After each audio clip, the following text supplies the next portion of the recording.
Hey guys, Steve Charbridge here.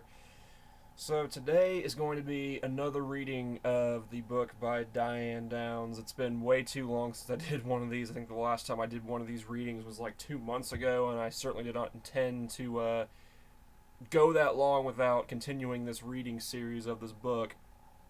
But hey, better late than never. So it's been a while, so I had to sort of refresh myself, but I believe we were at the part where, the detective Rutherford was asking Diane Downs to go to the scene where the crime was committed, and she was also making excuses as to why she was reacting the way she was reacting, something about stuff in her childhood and how she was raised and some other bullshit. So if you need like a refresher of who Diane Downs is, just go to my first video, and I think I give pretty much a summation of like who she is and whatnot. Just as a quick refresher, Diane Downs was convicted in 1984 for the attempted murder of two of her children and the murder of her other child. She maintains to this day that she didn't commit the crime, that she didn't do it. She was up for parole in 2008 and 2010, but she didn't get it, and she's still in prison, luckily. Her daughter was actually the one that testified against her and said that she did it. And Diane Downs claims that she was coerced into saying it, which, you go, just look at the interviews. I also linked some interviews with Diane Downs in the description of the first video, I think in the second video too, but just watch those interviews, and I mean, you can see that there's something clearly off with this woman. There's something very seriously fucked up with this woman, and you can safely say that she did it. And if in the highly unlikely possibility that she didn't do it, then she doesn't really care that much. Even though she might say she does, she doesn't. You can just tell by her body language and her facial expressions, just the way she talks about what happened, everything. So yeah. Anyways, and I am recording this on my laptop because it's fucking difficult to upload videos from my phone onto my laptop for some reason. So it's just easier to do videos on here, especially with videos of this length. Alright. So, alright, this section is Robin Rutherford, who was the detective on this case. Alright. At 11:15 p.m., Rutherford drove to the scene of the shootings, probably thinking about my remarks about my car and that I didn't seem concerned about my children. His thoughts were abruptly interrupted. Okay, yeah, so if you remember, Diane basically was talking about she hoped there weren't any like marks or scratches on the car because it was new and stuff. Yeah, which I mean, just seems very weird. Like, your children were just shot. I mean, one of them is dead. And another one of them is has a good chance of dying. And one of the first things that comes out of your mouth when the detective arrives on the scene is, "Oh, I hope my car is okay." So, yeah, take that how you will. I never should have bought the unicorn, I said, softly, suddenly. What? Rutherford asked, confused. I told him I had bought a small brass unicorn in a store on my mail route and had the bottom engraved. Christy, Cheryl, Daniel, I love you, Mom. I never should have bought the unicorn. Then this wouldn't have happened. Rutherford didn't know what to say. To him, I seemed to be getting worse every minute. He made a mental note of my statement about the unicorn. He didn't know why it should be important, but it struck him as an odd thing for me to say, and he wanted to remember it. I don't blame him. I had been through a state of shock, but I seemed to be in fairly good spirits. My apparent lack of concern for the condition of my children was offensive to Rutherford. I imagine it would be. It would be offensive to anyone else who was observing this situation as a bystander, as just like, a neutral party. It was, he said later, quote, outside of my realm of experience under traumatic circumstances. I can believe that. Just as Rutherford turned onto Old Mohawk Road, I remembered the yellow car. It's gone, I muttered, almost to myself. What's gone? Asked Rutherford. The car. There was a yellow car here before, and now it's gone. Rutherford questioned me about the car. What color was it? What year was it? What did it look like? It was a yellow car, kind of a medium size towards smaller. Like a Chevy or a Ford? I tried to think, but didn't know a thing about cars. I remember Stevie's 55, and I knew what it looked like, and this one was a lot newer than Steve's. Probably a 60s or 70s. Ugh. The fact that her husband has the same name as I do, just... Ugh. Creepy. Rutherford stopped the car, leaned out the window, and tried to look at the area illuminated by the headlights. My arm throbbed, and I was almost over the edge with grief for my kids. Yeah, sure. I'm sure you were, Diane.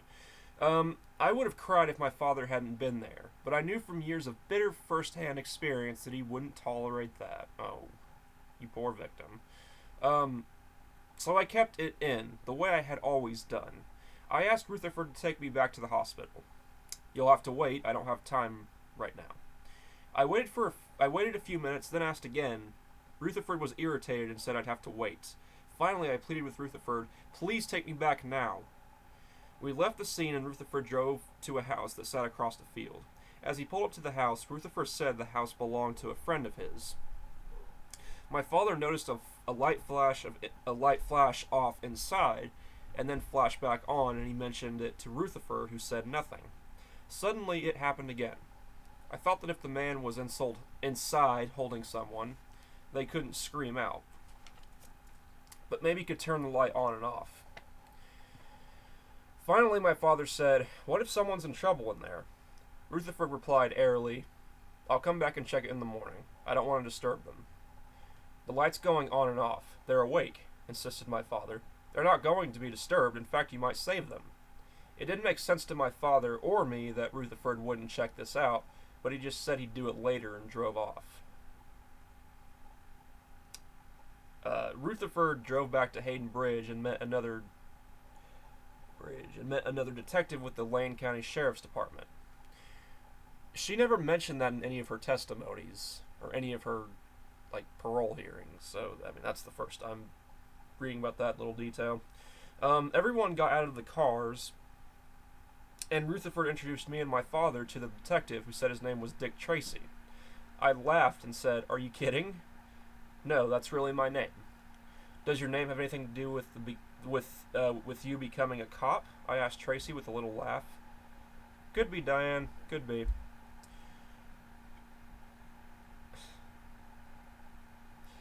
I remember this is right after her kids have been shot, and one of them have died. Tracy drove us back to the hospital, and on the way, all I could think about was the nurse on her knees telling me that Cheryl might be dead by the time I got back. My diary tells of all the turmoil confronting me. I needed to help. Told them that Chris and Cher had type O positive blood. Dan was A positive. Started crying again. When I can help, I can cope. When I'm left to face the unknown, I panic and cry. All 3 kids alive. Chased out of ER 2 more times. Mom here. I keep crying. I feel useless. Cops here. Finally, I can start dealing with facts and turn my back on emotions and pain for a while, asking questions while I'm fighting phobias. I feel like my brain will short-circuit. Can't think when I cry. Must remember everything that happened. Stop crying. Cops and X-ray. Is there no place? I don't know how many more questions I can answer. Don't they realize I would rather be alone or with my kids? My head hurts. Yet I'm expected to be strong and keep on going. They act just like my dad. At first, I needed to help, so they could find him, but now what can I do? Yet they speak with such authority that my upbringing demands I cooperate.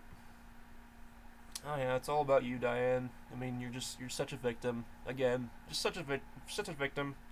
All about you. All about you and your troubles and your pain and your difficulties, But no, I believe that you were really sad and cared. I really do. You're totally convincing me right now. Okay. Next section, Detective Dick Tracy. Lane County Detective Richard Blaine Dick Tracy shared some physical characteristics with his color comic namesake. Both had square features and faces frozen with determination. And each of them, especially Lane County's Dick Tracy, was known for getting his man. In this case, Dick Tracy was after a woman because even now he looked at me and his eyes saw a murderer. Yeah, and I would too. And I'm not even a detective. I'm not even a cop. But I mean, like if I saw that, if I saw someone behaving like that right after what had happened to their kids, I'd probably think, yeah, this person might have had something to do with this. In this case, okay, and he was going to prove it. In the hallway outside the trauma room at 2 minutes after midnight, Tracy began questioning me about how the shootings happened, writing a 5-page report which would later become an important and controversial document. Tracy noted in his report that I said I had been out to see a friend, Carolyn Palmer, on Sunderman Road to take her a newspaper clipping about an Adopt a Horse program. On the way home, Tracy wrote, I had been driving on Old Mohawk Road and had seen a man in the roadway, and had stopped the car. I got out, taking the keys with me, and said, What's the problem? I want your car, said the man.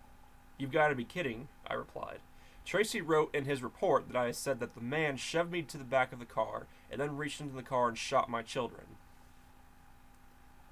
See, that's the first thing. It's like, if this guy was gonna steal your car, like, wouldn't you think he would shoot, like, the parent first, who would be, like, the biggest threat, and then take care of the kids who wouldn't be as much of a threat? I mean, I think because Diane is such a, you know, like, because I do believe, I'm no psychologist, but I do believe that she might very well be a narcissist. So maybe in her eyes, this is making her look more heroic and whatnot. But, oh, and also in her 2010 parole hearing, which you can actually find it by itself on YouTube, she said that she was going out to see a boyfriend of hers, which she did not say, like, years before in her original, like, testimony and whatnot, and her original defense. So, she changes, like, details of the story all the time, so, and this is no different. Shot my children. Tracy and Doug Welch, one of the Lane County Sheriff's detectives who had been questioning me, followed down the hall and into the x-ray room, continuing their questioning. I told them that after the man shot the children, he again demanded the car. I pretended to throw the keys into the brush, and then the man turned in the direction I threw, then turned back and fired twice, hitting me in the arm. I swung around, turned and then I threw and then turned back and fired twice, hitting me in the arm. That's a different detail as well, because she said that the gun went off and it hit her arm, but then, like, and right here she's saying that he turned around and shot her. So I don't remember that in her, like, parole hearings either. So again, it's just her changing, like, up little details about the story. She can't keep her story consistent. Turned back and fired twice. I swung around and kicked him in the legs and saw a gun in his hand. It was dark metal, but I couldn't see what kind of gun it was. I told Tracy that I jumped into my car and drove away fast. Do you have a photographic memory? Tracy asked. No. Do you know what that is? Yeah, it's where you can read a page in a book and then recall the whole thing. Are you pretty intelligent? Well, there are 7 levels of intelligence, and the psychologist said I was in the 6th level. Well, you appear to be pretty sharp and have an extremely good memory. The detective noticed that I was articulate and very calm, not emotional. It didn't fit with what had just happened. No, not at all. Tracy wrote that he asked if I owned any weapons, and that I said I had 2, a .22 rifle and a .38 revolver, which I called a Saturday night special. Tracy wrote that I said the .38 was in the trunk of my car and the rifle was on a shelf at my apartment in Springfield. You guys are welcome to pick it up if you want to, I told them. Tracy wasted no time in finding a blank, quote, consent to search form. He dated it, put a case number on it, and filled it out in detail. Tracy's report contained his declaration that I read the form out loud. The consent form, dated May 20th, 1983, at approximately 1:20 a.m. read, I, Elizabeth Downs, have been informed of my constitutional rights not to have a search made of the premises and or automobile mentioned without a search warrant. I have also been informed of my right to refuse to consent to such a search. However, I hereby authorize Detective Tracy, LCSO, and Detective Welch, LCSO, and or representatives of Springfield Police Department to conduct a complete search of the premises and or automobile at 1352 Q Street, Springfield. 83 Nissan Pulsar, Arizona plates. These officers or agents are authorized by me to take from the premises and or automobile any letters, papers, materials, or other property which is contraband or evidence. I understand that this contraband or evidence may be used against me in a court of law. This written permission is being given by me to the above named persons voluntarily and without threats, duress, or promises of any kind. I understand that I may ask for and receive a receipt for all things taken. Okay, so that's like the search report. Tracy's report notes that after I read the form, I signed it, and Welch and Tracy affixed their signatures as witnesses. Tracy was confident that nothing could go wrong here. They had a legally obtained consent to search and seize. I had read it out loud, and in his opinion knew what I was signing. What Tracy didn't know and couldn't consider is that in their admitting report on me, 2 nurses had made a professional judgment of my mental condition that was totally at odds with Tracy's assessment of me as calm and articulate. In shock, unable to comprehend enormity of child's death and other children's injuries, noted the nurses, not comprehending injury or circumstances. I had been at the hospital less than 3 hours since the shootings. In that time, I had declared to the surprised doctor treating my gun-shattered arm that I wanted, quote, to go back to work tomorrow. Talked about the, quote, vampire lady. Vowed to sue one of the policemen if I died while he was taking me back to the scene, and then said if I couldn't do that, I'd come back and haunt him, and talked about a unicorn. My communication alternated between pleading questions about my children and a string of non sequiturs, none making any more sense than the one before it. This behavior fit my condition because I was in shock, a condition professionally observed and correctly reported by both nurses signing the admitting forms. Like, that's all well and good, but the fact of the matter is that, like, in interviews, like, later on after that, you were the exact same way. Like, you were cold, unemotional, just like you were just reading a script or something. And in one of the interviews, when you talked about what happened, you talked about how you couldn't tie your shoes for 2 months. So again, it's all about you. And then when you were talking about a certain thing that you would remember, an image that would haunt you or whatever, you smiled. And you showed many, many signs of duping delight. So...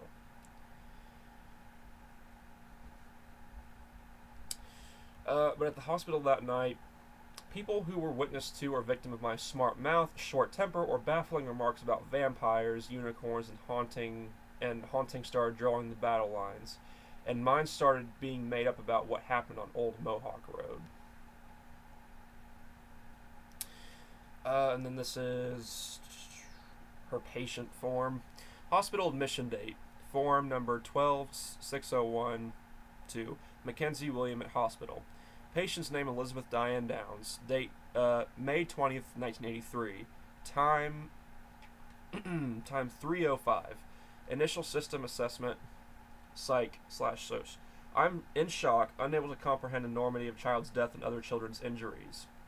Patient's understanding of condition. Not comprehending injury or circumstances. Nursing care plan. 1 child murdered, 2 injured in unknown circumstances. She will need lots of support. Does not realize extent of tragedy as yet. Parents very supportive. Okay. And the next section, Diane Downs, suspect. Dick Tracy and Doug Welch continued to question me, believing more and more that I had shot my children and then myself. Was the gunman left or right-handed? I don't know. Didn't you see the gun? Tracy's voice was filled with disbelief. It was skinny and black, and it must have been in his right hand because I was shot in the left arm. Are you left-handed or right-handed, Diane? Right-handed. Lane County Sheriff's Deputy John Peckles reached into a small leather case and extracted Q-tips and a couple of bottles. I had no idea what he was going to do, and I watched in silence as Peckles dipped the Q-tips in a fluid and swabbed the backs of both of my hands and the palm of my right hand. Then he used a second set of Q-tips and swabbed from my wrist to the tips of my fingers before sealing the Q-tips in a glass vial. Peckles had just gathered evidence for a gunshot residue test, GSR, to determine whether I had fired a gun recently, but I didn't know that at the time. No one had said I was a suspect, no one had advised me of my rights or told me they were gathering evidence. I thought the police were there to help find the man who shot me and my kids. Throughout that night at the hospital, it never occurred to me to refuse to cooperate with the police or ask for a lawyer. Well, I mean, the way you acted would only dictate that you were very off in some weird way, and therefore might be a suspect. So, when Peckles did the test on my hands, I didn't object because I knew I was a victim just as surely as my kids were victims.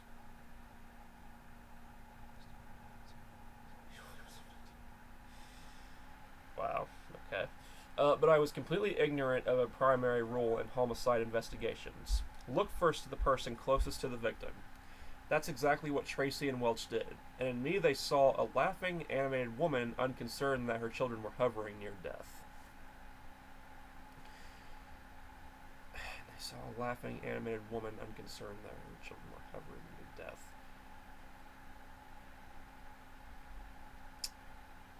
Alright.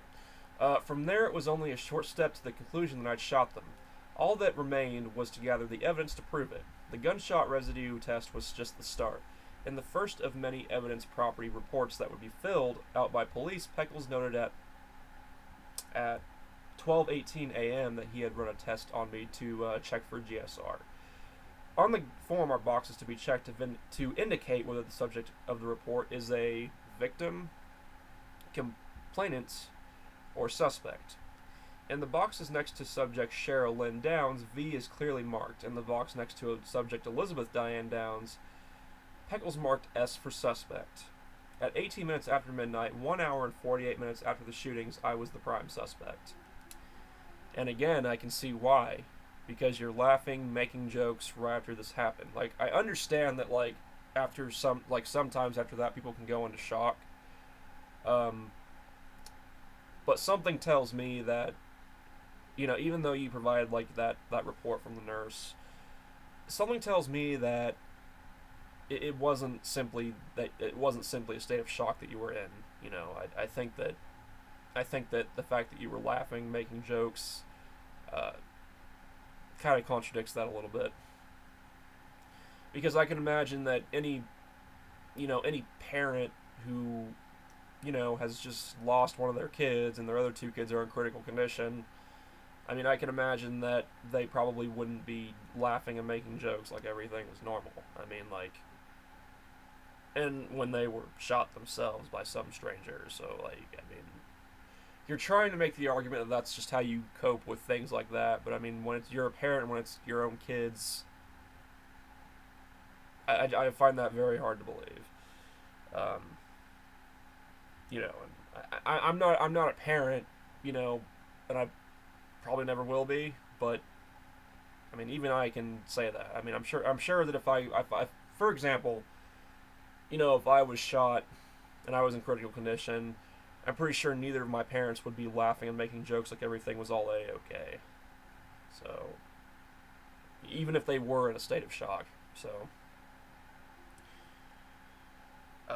the so-called, quote, Miranda warning that one may remain silent that anything said will be used against them in offering an attorney before questioning is contingent upon whether the subject is a suspect as opposed to a victim, and whether the subject's freedom to move about is being curtailed by police constituting custody.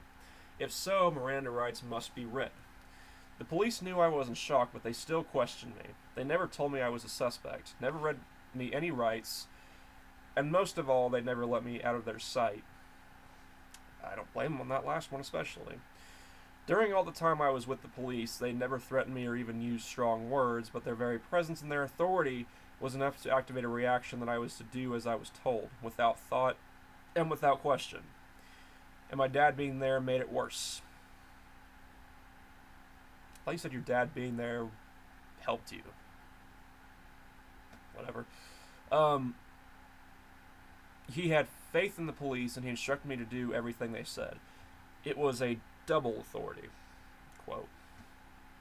I was told by the doctors that there was nothing I could do for my kids, and to, quote, stay out of the way. I was mentally reduced to nothing more than a walking zombie, doing what I was told with no reason to think and every reason not to do, or not to. Again, it's just more of this, this victim shit. I mean, I think that she brings up her kids every once in a while and says that she wanted to be with them. I think she only put it in this book because that's what's expected. I think she's only just telling us, what we want to hear. But even when she does that, she's still making it all about herself. As her, mental state would dictate.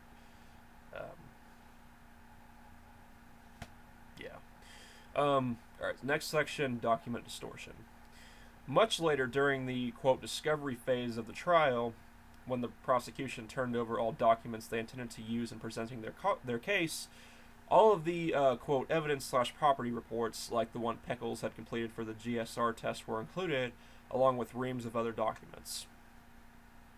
Of the thousands of pages, one solitary page arrived at the office of my attorney, Jim Jagger, distorted and unreadable.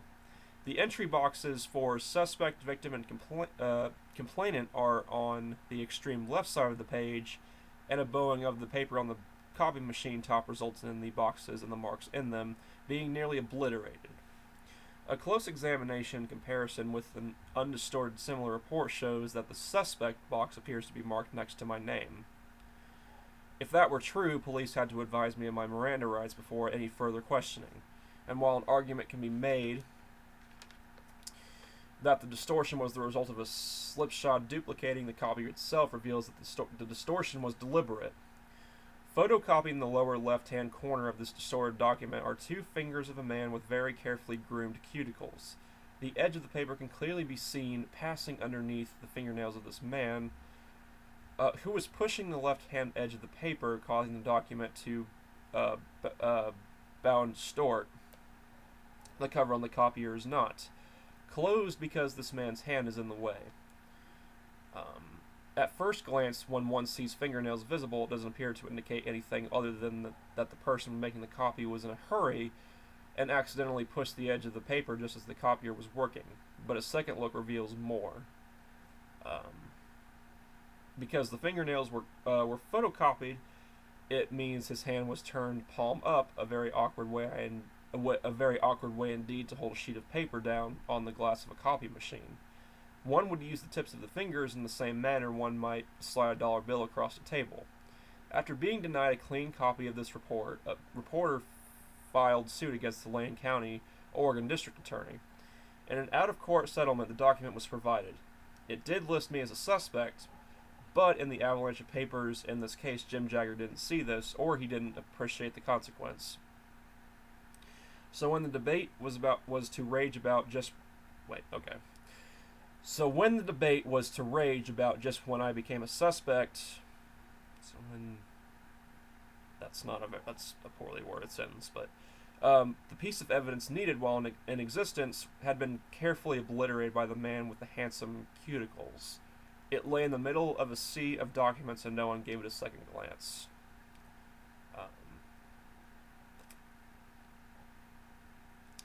Distorted document. And there's like a picture of the distorted document. Put it, see if you guys can kind of see it a little bit. So, yeah, I mean, it's just, it seems like she's just grasping at any thing that she really can to prove her innocence. I don't know. Alright, the next section, the, quote, crying photograph. I still didn't know if my children would live or die, and no one would tell me anything except that all the children were still alive. One of your girls is in surgery, Mrs. Downs, and your little boy is going to be okay, Dr. Mackey finally told me. I didn't know who was in surgery, so I asked, "What about the other one?" "I can't tell you." After seeing my arm in a splint, Mackey instructed one of the nurses to take me for x-rays. Tracy and Welch stayed right with me. Everywhere I went, the police were 2 steps away. Before the x-ray technician could take the pictures, the wrapping on my arm had to be removed. Detective John Peckles decided to use this opportunity to photograph my arm. The nurse removed the wrappings, and when I let go of my arm, which I had been holding with my right hand, it fell over. It just toppled halfway between the wrist and the elbow. All that was holding it together was skin and muscle. Wait. Remove. Hang on. Wrapping my arm of it had to be removed. The nurses removed the wrapping. When I let go of my arm, which I had been holding with my right hand, it fell over. Just toppled halfway between the wrist and elbow. All that was holding it together was skin. What? The nurse cried, "Oh my God!" And then she said, "I'm not supposed to say that, but oh my God." I'm not supposed to say that, but okay. The injury to my arm, while not immediately critical in terms of life and death, was a bone-shattering wound that would eventually require a steel plate and screws to mend the bone, as well as a bone graft from my hip to replace what the bullet had destroyed.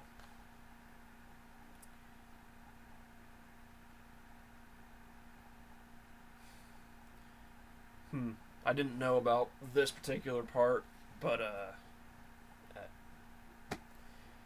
don't know. Again, it just seems weird to me that, like, in this scenario, the killer wouldn't, like, take out the parent first, like shoot the parent in the head or something, or somewhere critical, as opposed to in the arm. And I don't know.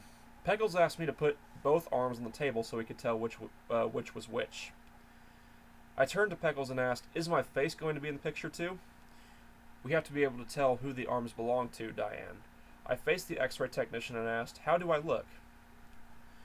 My thought was that I'd been crying and didn't want to have my picture taken looking that way. My thought was that I'd been crying and didn't want to have my picture taken looking that way.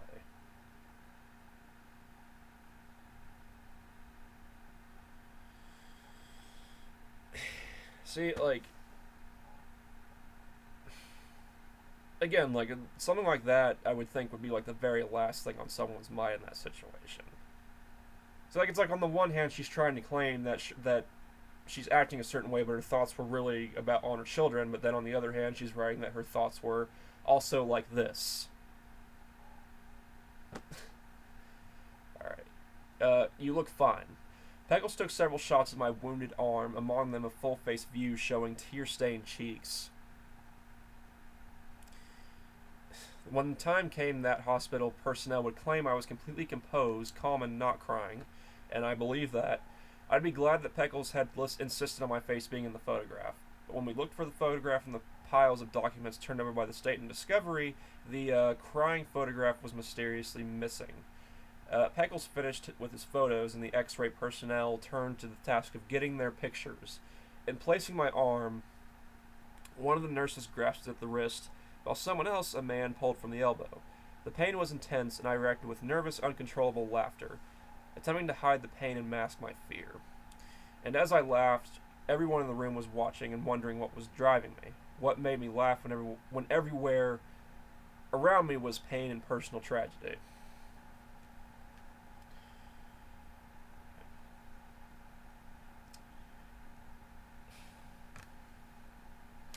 Yeah. Again, that'd be the reaction I would have as well, and the conclusion that I would draw as well. Because I mean, I don't know. This is fucked up. Next section: a case of mistaken identity. After the X-rays, I realized I was in another room, but couldn't recall walking there. Doug Welch was sitting, silently staring at me, and I could feel the tears start to well up in my eyes. The tears broke, and as I started to cry, I heard one of the detectives say, "You do know that Christy is dead, don't you?"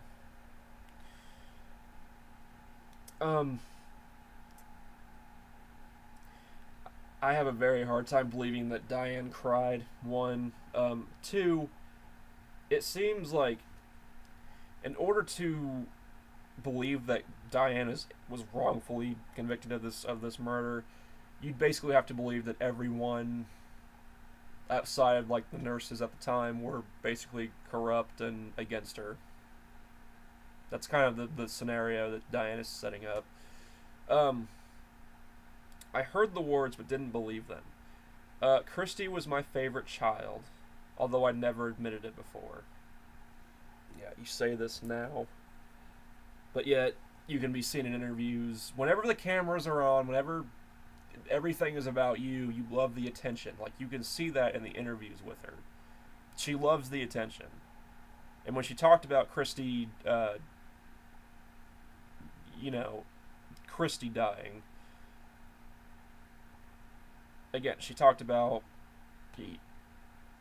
it was all about her. She talked about how she couldn't tie her shoes. Just go watch that interview. Like, it's chilling.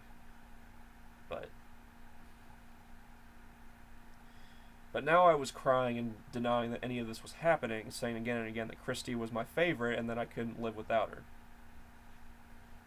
Wait a minute. Do you know that Christy is dead, don't you? Wait a minute. But, wait, Christy? Because I thought Cheryl was the one that was killed, but Christy was... Wait. That's weird. Favorite, and I couldn't live without her. Okay, here it is. Suddenly, several doctors were standing in front of me, and one was saying softly, "I'm sorry, Miss Downs, but Cheryl is dead." Okay, so, alright, never mind about that. No, it can't be. They were all alive, and you let two of them die? Dr. Mackey was confused, baffled. He looked at me and said very deliberately, "Mrs. Downs, Christy isn't dead, she's alive." I went for the door, intending to find out for myself who was dead and who was alive. Before I could get out of the room, someone stood in front of me, forcing me back to the exam table. I had to know which of my daughters was gone and knew that no matter who it was, I wasn't going to be able to take it. And what if both of them were dead? As if to bring the news that at least it wasn't the worst it could be, the hospital chaplain, Howard Mosley, told me that my father had positively identified Cheryl's body, but that Christy was alive and would make it. As I listened to Mosley, I glanced at the clock and noticed it was stuck at 9:30. I wished it were 9:30, then all this wouldn't be happening. When they told me Christy was dead, I wanted to lay down and die. Okay. I don't believe that either. But I had too much fight in me, so I just battled it emotionally. You're so special, Diane, aren't you? My brain was just short-circuiting. I was absolutely out of my mind, and I couldn't stop screaming and crying. I hurt so bad. But then I found out that Chris was alive and Cher was dead, and it broke my heart for another reason. I believe that when a person dies, their spirit remains for a while. I knew that Cher had been standing there as I grieved for Christy and proclaimed Christy as my favorite, and I knew she was asking, why wasn't I your favorite? It broke my heart. The detective hadn't even bothered to find out who he was talking about before he told me that Christy was dead. He put me through hell that only lasted 5 minutes, but it was the fiercest hell that anyone ever put me through.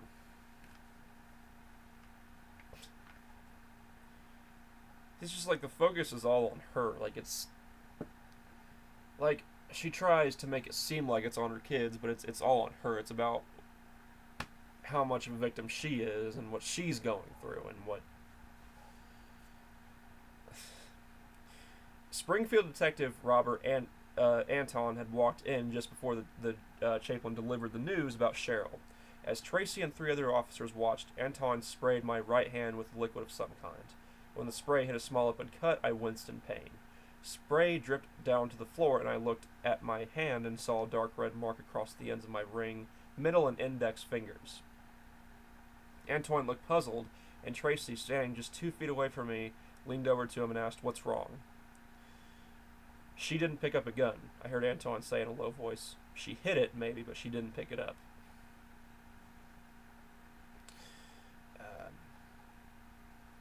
Alright. I'll read this next section and I think we'll cut it here because we've been going on for about 40 minutes, so I think that's long enough. But I'll read this next section, English. Alright, next section, Jason Redding. During a brief period when I wasn't with the kids or being questioned by police, I had a chance to take a phone call from Jason Redding, a friend from the post office. I had only known Jason for a few weeks. He was a carrier at the post office, and I had started flirting and teasing with him the moment I discovered that he was married. Started flirting and teasing with him the moment I discovered that he was married. You're a fucking scumbag. That's another thing. Like, she actually, in an interview, she said that she had in an interview, I think she said she had like 10 separate lovers over the last 2 years or something like that. And she was like, that's not very many. And she was like, oh, and less than half of them were married.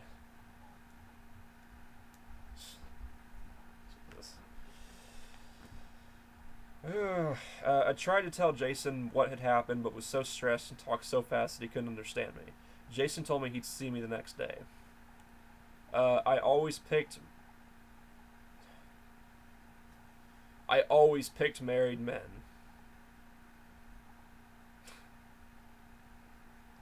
They were safer and didn't want to get involved, only have a good time, which was just what I wanted.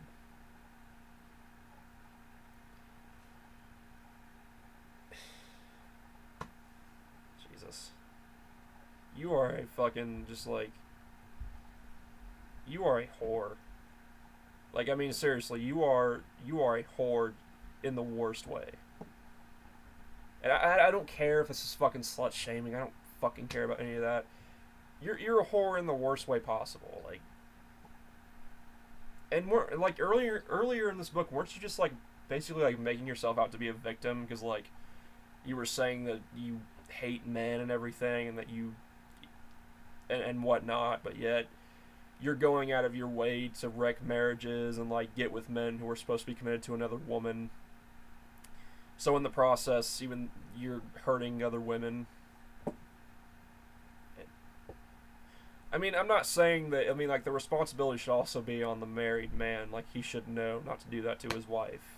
You know, so it's on him too. But I mean, like, you know, and that goes for anyone for that matter. Anyone who knowingly goes after people who they know are married are just scumbags, in my opinion. I don't give a shit. Like, if you do that, you're a fucking scumbag.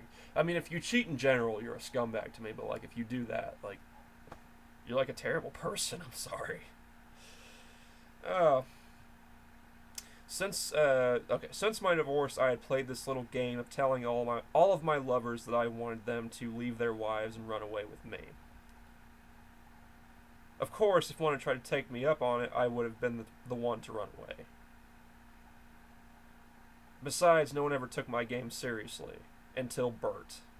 AKA the guy that you wanted to get rid of your children for, because he didn't want to be a father.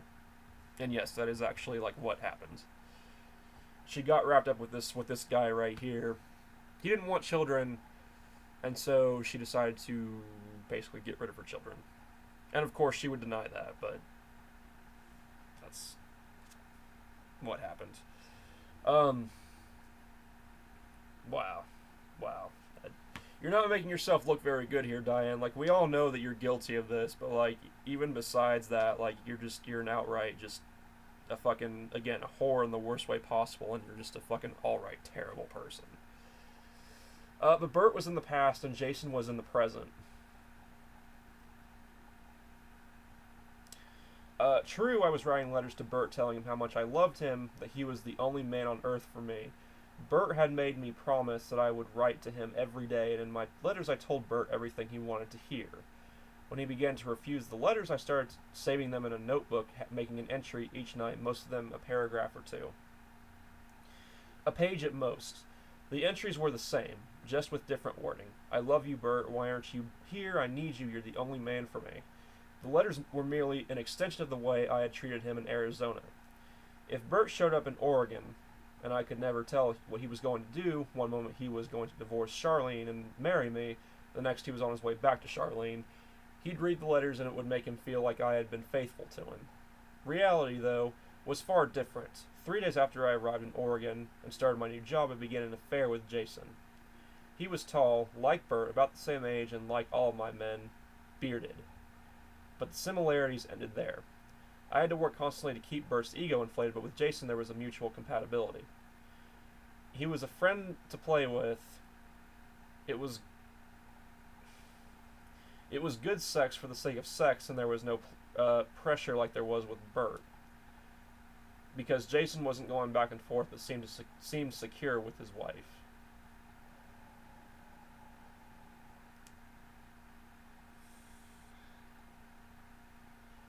I recalled a recent evening when I had just finished writing to Bert, telling him I was waiting for him to come to me, but that no man would ever touch me until he did. Jesus Christ. I mixed a drink and wrote my hollow words of love to Bert as I sank into a hot bubble bath. The alcohol took effect quickly, relaxing me. I leaned back and noticed the stark contrast of the white bubbles of my tan legs. I thought about Bert and about how weak he was. Minutes later, Jason knocked at the door, and as I flew down the stairs to meet him, my thoughts of Bert flew as well. Jesus Christ. Yeah, I'm definitely going to stop there after that whole fucking section.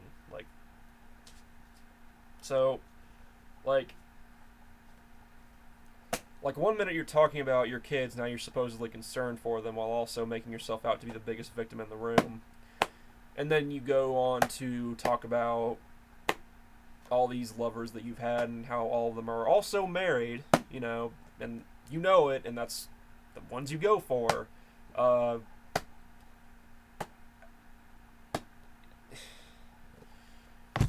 It's just... I think really that shows that, you can do that to people. I think that really also shows how much... how lacking in empathy you are for other people. Because, again, you're knowingly getting with married men and not even concerned with the fact that you could be hurting other people by doing that in the process. You're not concerned with that at all whatsoever. And again, where are the kids in all of this? Where are the kids? While you're going out and having these affairs and these flings and stuff, what about the kids? What's happening with the kids?